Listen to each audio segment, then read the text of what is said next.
Hi viewers, welcome to Kutty's Easy English. இன்றைக்கி நம்ம என்ன தெரிஞ்சுக்க போகிறோம்னு பார்த்தீங்கன்னா டன் வேர்பை எப்படி பயன்படுத்தணும் அப்படிங்கிறத பார்க்க போகிறோம். அதுக்கு முன்னாடி நம்ம சேனலை நீங்கள் இன்னும் சப்ஸ்கிரைப் பண்ணல அப்படின்னா மறக்காமல் சப்ஸ்கிரைப் பண்ணி பக்கத்தில் இருக்கிற பெல் ஐக்கனையும் ப்ரெஸ் பண்ணுங்கள். அப்போ தான் நான் போடுற வீடியோஸ் எல்லாமே உங்களுக்கு நோட்டிஃபிகேஷனில் வரும். டன் அப்படிங்கிற வேர்பு வந்து நம்மளுக்கு டூ வேர்போட ஒரு ஃபார்ம் தான் இல்லையா? ஸோ நம்ம ப்ரீவியஸ் கிளாஸஸில் பார்த்தோம் டூ வேர்புக்கு 3 ஃபார்ம்ஸ் என்னென்ன, டூ, டிட், டன். ஸோ நம்ம வந்து டூ, டஸ், டிட் இந்த 3 வேர்ப்ஸையும் நம்ம எப்படி பயன்படுத்தலாம் அப்படிங்கிறத நம்ம ப்ரீவியஸ் கிளாஸஸில் தெரிஞ்சுக்கிட்டோம். இன்றைக்கி இந்த கிளாஸ் மூலமாக டன் அப்படிங்கிற வேர்பை எப்படி பயன்படுத்தலாம் அப்படிங்கிறத நம்ம பார்க்க போகிறோம். டன் வேர்பை நம்ம எங்கே பயன்படுத்த முடியும்னு பார்த்தீங்கன்னா present perfect, past perfect and passive voice இந்த மாதிரியான இடத்துல நம்ம பயன்படுத்த முடியும். உதாரணத்துக்கு வந்து பார்த்திங்கன்னா டன் வேர்பை நம்ம தனித்து பயன்படுத்த முடியாது. அதுக்கு முன்னாடி ஹாவ், ஹேஸ், ஹேட், அப்படி இல்லைன்னா இஸ், வாஸ், ஆர், வேர் இந்த மாதிரி ஒரு ஆக்சிலரி வேர்ப் வந்து அதுக்கப்புறம் தான் நம்ம இந்த டன் அப்படிங்கிற V3 ஃபார்மை பயன்படுத்த முடியும். அண்ட் இதை பயன்படுத்துறதுக்கு நம்மளுக்கு சப்ஜெக்ட் எதுவானாலும் இருக்கலாம். First person, second person, third person, singular, plural இந்த மாதிரி எதுவானாலும் சப்ஜெக்ட் இருக்கலாம். ஆனால் நம்மளுக்கு அந்த டென்ஸ் வந்து பார்த்திங்கன்னா ஒரு பர்ஃபெக்ட் டென்ஸ் அமைஞ்சிருக்கணும். அண்ட் ஏதாவது ஒரு ஆக்சிலரி வேர்ப் வந்துட்டு அதுக்கப்புறம் தான் டன் அப்படிங்கிற வேர்பை நம்ம பயன்படுத்த முடியும். டென்ஸ் வந்து பார்த்திங்கன்னா நம்மளுக்கு ஒரு பர்ஃபெக்ட் டென்ஸாக அமைஞ்சிருக்கு அப்படின்னா அந்த இடத்துல நம்ம டன் வேர்பை பயன்படுத்த முடியும். ஏன் அப்படின்னா டன் அப்படிங்கிறது நம்மளுக்கு டூ வேர்போட ஒரு பாஸ்ட் பார்ட்டிசிபிள் இல்லையா? ஸோ எப்போவுமே பாஸ்ட் பார்ட்டிசிபிளை வந்து பார்த்திங்கன்னா நம்ம பர்ஃபெக்ட் டென்சஸில் தான் நம்ம பயன்படுத்துவோம். அது மட்டும் இல்லாமல் பாசிவ் வாய்ஸ்லையும் பயன்படுத்த முடியும். ஸோ ஃபஸ்ட் எக்ஸாம்பிள் பார்த்திங்கன்னா they have done the painting. இதுக்கு என்ன அர்த்தம்? அவங்க ஓவியம் வரைஞ்சிருக்காங்க அப்படின்னு நம்ம சொல்கிறோம்.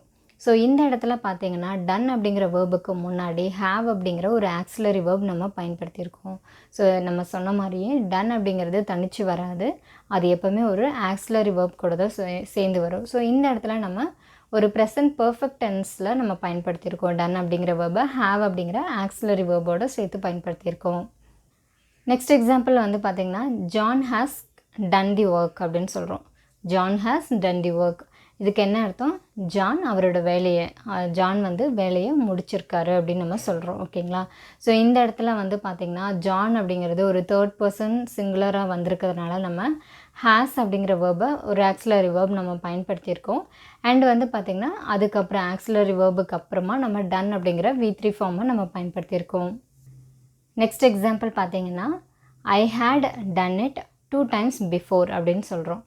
ஸோ இதுக்கு என்ன அர்த்தம்? நான் இதுக்கு முன்னாடி 2 டைம் நான் இதை பண்ணியிருக்கேன் அப்படின்னு நம்ம சொல்கிறோம். ஓகேங்களா? ஸோ ஏதோ ஒரு இறந்த காலத்தில் நம்ம 2 டைம் இதை பண்ணியிருக்கோம் அப்படின்னு சொல்கிறதுக்கு ஹேட் அப்படிங்கிற வேர்பை நம்ம பயன்படுத்தியிருக்கோம். ஸோ அதே மாதிரி ஹேட் அப்படிங்கிற ஒரு ஆக்சிலரி வேர்புக்கு அடுத்தது நம்ம வந்து டன் அப்படிங்கிற V3 ஃபார்மை பயன்படுத்துகிறோம். நெக்ஸ்ட் எக்ஸாம்பிள் பார்த்திங்கன்னா this work is done by me. இதுக்கு என்ன அர்த்தம்? இந்த வேலை என்னால் செய்யப்பட்டது அப்படின்னு சொல்கிறோம். ஸோ இதில் வந்து பார்த்திங்கன்னா நம்ம நேரடியாக இந்த வேலையை நான் செஞ்சேன்னு சொல்லாமல் இந்த வேலை என்னால் செய்யப்பட்டது அப்படின்ற மாதிரி நம்ம சொல்கிறோம். ஸோ இதை வந்து நம்ம பாசிவ் வாய்ஸ் அப்படின்னு சொல்லுவோம். பாசிவ் வாய்ஸ்னால் என்ன அப்படிங்கிறத நம்ம அப்கமிங் கிளாஸஸில் தெரிஞ்சுக்கலாம். ஸோ இப்போ இந்த எக்ஸாம்பிளில் வந்து பார்த்திங்கன்னா இஸ் அப்படிங்கிற ஒரு ஆக்சிலரி வேர்ப் பயன்படுத்தி அதுக்கப்புறம் நம்ம V3 ஃபார்மான டன் அப்படிங்கிற வேர்பை பயன்படுத்தியிருக்கோம். நெக்ஸ்ட்டு வந்து டன் அப்படிங்கிற வேர்பை நம்ம வந்து ஒரு நெகட்டிவ் சென்டென்சஸில் எப்படி பயன்படுத்தலாம் அப்படிங்கிறத பார்க்கலாம். ஸோ நம்ம ப்ரீவியஸ் கிளாஸஸில் பார்த்த மாதிரியே ஒரு சென்டென்ஸை நம்ம நெகட்டிவாக மாற்றணும் அப்படின்னா என்ன பண்ணணும்? நாட் அப்படிங்கிற ஒரு வேர்பை ஆட் பண்ணிட்டோம் அப்படின்னா அந்த சென்டென்ஸ் மூலமே நம்மளுக்கு நெகட்டிவ் தன்மையை கொடுத்துரும் இல்லையா? ஸோ இதுக்கு வந்து ஃபஸ்ட் எக்ஸாம்பிள் பார்க்கலாம்.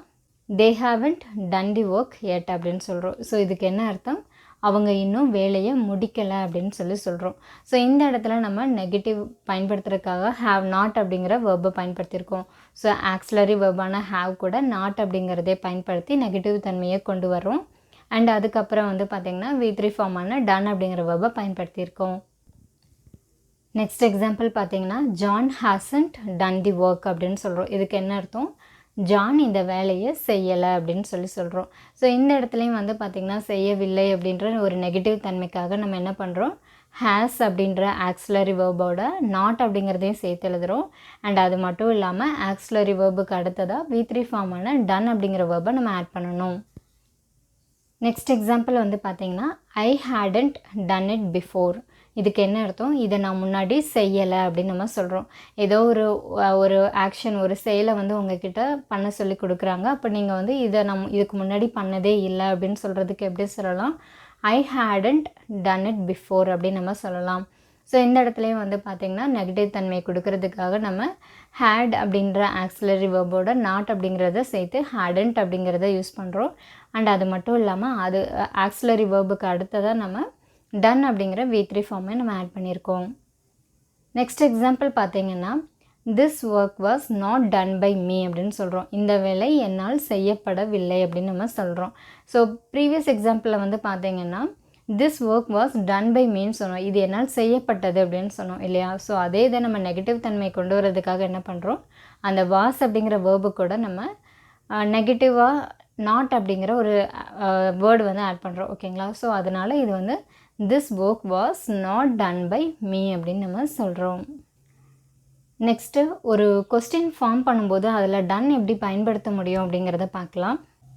ஸோ நம்ம முன்னாடி பார்த்த மாதிரி டன் அப்படிங்கிற வேர்பு தனித்து நம்மளுக்கு வராது. எப்போவுமே வந்து ஒரு ஆக்சிலரி வேர்ப் கூட தான் நம்மளுக்கு டன் அப்படிங்கிற வேர்பு சேர்ந்து வரும். ஸோ அதே மாதிரி ஃபஸ்ட் எக்ஸாம்பிள் வந்து பார்த்திங்கன்னா, have you done the work அப்படின்னு நம்ம கேட்குறோம். இதுக்கு என்ன அர்த்தம்? நீங்கள் வேலையை முடிச்சிட்டிங்களா அப்படின்னு நம்ம கேட்குறோம்.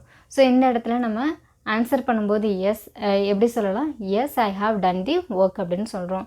ஸோ நம்ம ஆன்சர் பண்ணும்போது எப்படி சொல்கிறோமோ அதையே வந்து அப்படியே கொஸ்டினாக மாற்றுறோம். ஸோ அதில் ஆக்சிலரி வேர்பை ஃபஸ்ட்டு போட்டுட்டு சப்ஜெக்ட் அண்ட் அதுக்கப்புறம் வந்து டன் அப்படிங்கிற வேர்ப் அண்ட் அதுக்கப்புறம் ரிமைனிங் சென்டென்சஸை நம்ம ஆட் பண்ணுறோம். நெக்ஸ்ட் எக்ஸாம்பிள் வந்து பார்த்திங்கன்னா, has she done the homework அப்படின்னு கேட்குறோம்.